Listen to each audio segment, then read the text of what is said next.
Let's talk a little bit about action and writing action in a script. So I'm going to share and jump to my screen here. Here I've just put some pieces of action script. So action, just to quickly define it, it's you can see on the side here, it's number 2 and fade in. Whatever your screenwriting software may have a different organization there, but it's that part of the script where we put, descriptions of objects, scenery, characters' clothes, what characters are doing, so on and so forth. So it's all that, those blocky paragraphs that you have in a script. So, in a script, you'll have, let's say interior, Tom's bedroom, day, then you'll have, stuff that looks like this, right? So this section here is the action. Now I've written a couple just things on the screen here. This is, just to, I'll just pull it back into the proper format. Now it doesn't make sense, of course. I'm just putting sentences to describe it. But there's a few just principles in writing action. So one thing to consider when writing action is that action has a sort of strange purpose in a script because it is not words that the audience receives. So the audience never sees this language that you're putting on the page, right? The audience is going to watch a movie. They're not going to read a script unless they're screenwriters like you, okay? But that doesn't mean that this action isn't important. In fact, it's very important because this action provides, of course, much of we call it action, but a lot of it is description, right? And specifically, it's description of things that, a set builder might have to construct, or a location that someone might have to go find. Maybe it's an actor, and you're describing certain parts of the actor's physiology, or what have you, that matter. Maybe this character only has one arm. We got to find an actor who only has one arm, or something like that, right?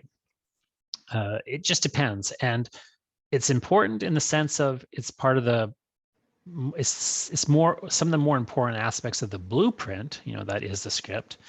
But it also, of course, has to read well, because when somebody's reading a script to try to figure out, like, do they want to spend money on the script?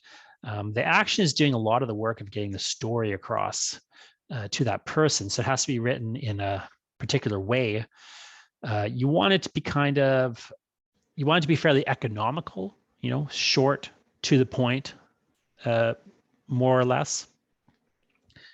Maybe you wanted to have a little bit of pizzazz or style, but the core purpose of it is to be clear. So being clear, short, and to the point are the big qualities that you need in action. And there's a few things to consider when writing action. One is that you have to remember, and this is a very important and very difficult thing to learn. It sounds easy, but it's hard in practice, because you have to remember. You can only write what the audience sees and hears. So Tom wants to know why Sarah lied to him. This is unfilmable, right? This is unfilmable action. What is happening here is I'm summarizing something that, is happening. What I need to write instead is what the audience can see and hear. What is Tom doing? What is his body in space on the screen doing? If he's saying words, I write the words. If he's standing there silently, I write, that he's standing there silently. How do I know what's inside of his head? I don't, right? Similarly, when she walks in the room, Sarah smells horrible. Well, Sarah walking into the room is a visual, right? Somebody can see Sarah walk into the room. In real life, you can see people walk into a room, right? And in real life, you can smell if they smell horrible. Like if Sarah got sprayed by a skunk and she walks in the room, she smells horrible. I can tell immediately. On film, you can't, right? The audience doesn't smell anything, right? Unless you're, this isn't smell-o-vision. The audience doesn't know what Sarah smells like. So if you want to get across that Sarah smells horrible, you have to get it across visually or orally. So either someone says, so maybe Sarah walks in the room, Tom holds his nose, And then Tom says, "You smell horrible," right? I could write that, right? Sarah walks. So let's just, delete this. Sarah walks into the room. Now, this is another problem, which I'll get to in a second. Tom grabs his nose. Tom, you stink. Tom's lying, similarly, is unfilmable. If somebody says something, how do I know that they're lying? The whole point is that you don't know that they're lying, right? Now, if the actors are going to say it in a way that makes it clear they're lying, like maybe they're actually trying to deliver the line sarcastically, that's one thing. But again, then you write in a parenthetical sarcastically and so on and so forth. Tom's lying, can't be filmed. Tom is sad, can't be filmed.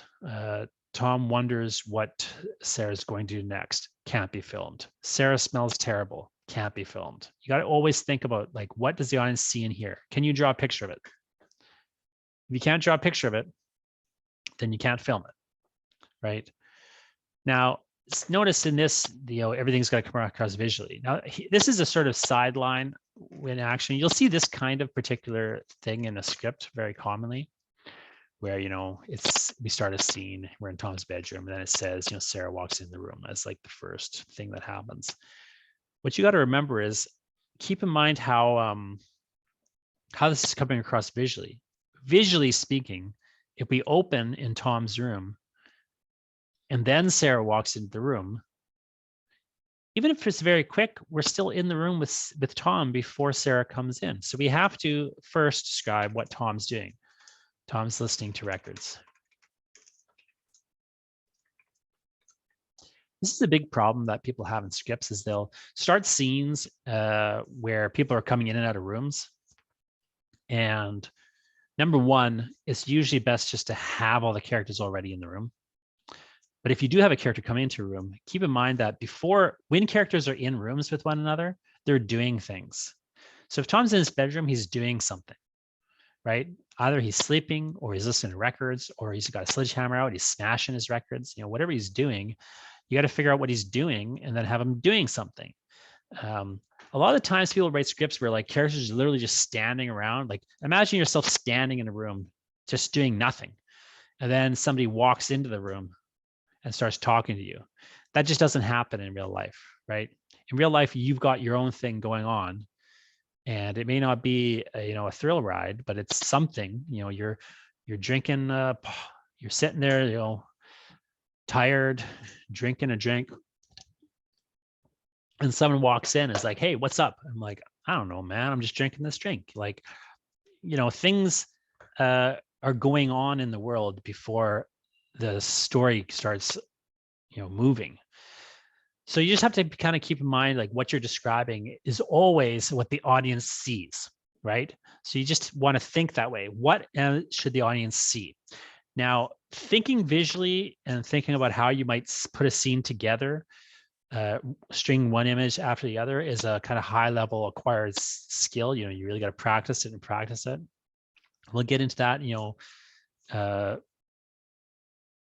elsewhere, but this is sort of just getting at the basics of like what action is and how you're writing action.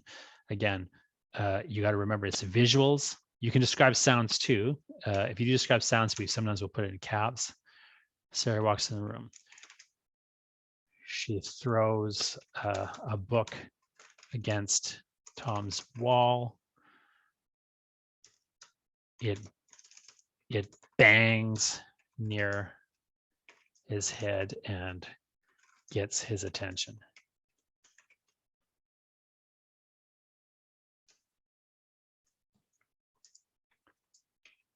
He's startled, startled. Tom jumps up, rips the headphones off his head.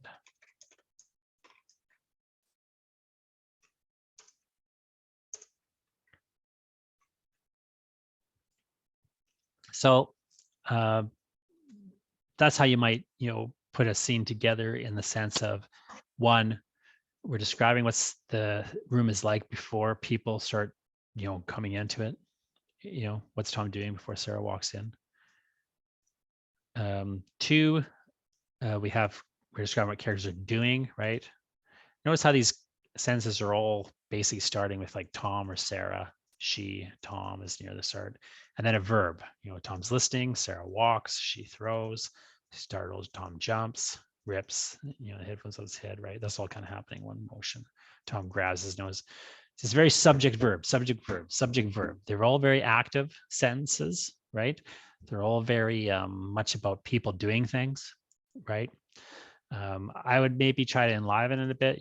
Sarah, walks in the room is boring. Maybe she rushes into the room, throws a book. Like that's a bit more exciting, right? I mean, how exciting you want it to be, it depends on you and your story. It's not all thrill rides, like I say. But again, straight to the point, subject, verb, get the sentence moving, keep it active. And then when we're breaking paragraphs, notice this is all very minimal, right? I'm not describing like what record he's listening to. I'm not describing, what Sarah's wearing. I'm not, saying what book it is. I'm not, talking what color the headphones are, right? That stuff is best left to the person whose job that is. If it's super important for some reason, like if it's important to the plot, I don't know, if Tom has like a super magic power to if Tom's a superhero and his weakness is things that are blue, he's like, then if the book is blue, that matters, right? That's where it starts to, if it mattered, you'd start to get into the finer details of something like that. Like if it matters to the plot, I mean. But otherwise, you don't need to get in the finer details of stuff like that because fundamentally, it's not your job. It's the job of the person who's gets the props to figure out color headphone they want, and maybe that color's choice is going to be dictated by the director and the cinematographer, who maybe have developed some sort of color schematic for how they want things to progress through the film. Like it gets very complicated once you move into production. It's not worth spelling that stuff out in script unless it is very significant, not artistically speaking, so much as, although you might, really tie something to a significant artistic object or action. Like you might be building a motif like that. But you got to remember, this isn't a literary document. This is a document that is designed to read well, to make sense, and to serve as a blueprint and communicate the story fundamentally when we're talking about action. So you could get a little stylized. If you read a script by Tarantino, it's very stylized. But for the most part, that stuff is a distraction. And clarity, what you see, what you hear, these are the things that are key. And then the other just sort of quick rule of thumb is if one character is doing something or one or two, and then you start a new paragraph when a new character starts to do something, or if the same character is doing something that's a bit like a new beat, or even not a new beat, but a new like it's sort of a new thing they're doing. So Tom's jumping up here, and I break paragraphs to grab his nose. So that's not a rule, but it tends to read well when you kind of keep the paragraphs short and divide them sort of along character lines or by action that has some sort of unity, that sort of way. So just a few notes on action and how I might write it. Remember, you got very few things that you're actually writing in a script. Almost always you're writing action and dialogue. Almost always is action and dialogue. There's a few other things you do from time to time, but action and dialogue is most of the words that you're putting on the page. What do we see? What do we hear?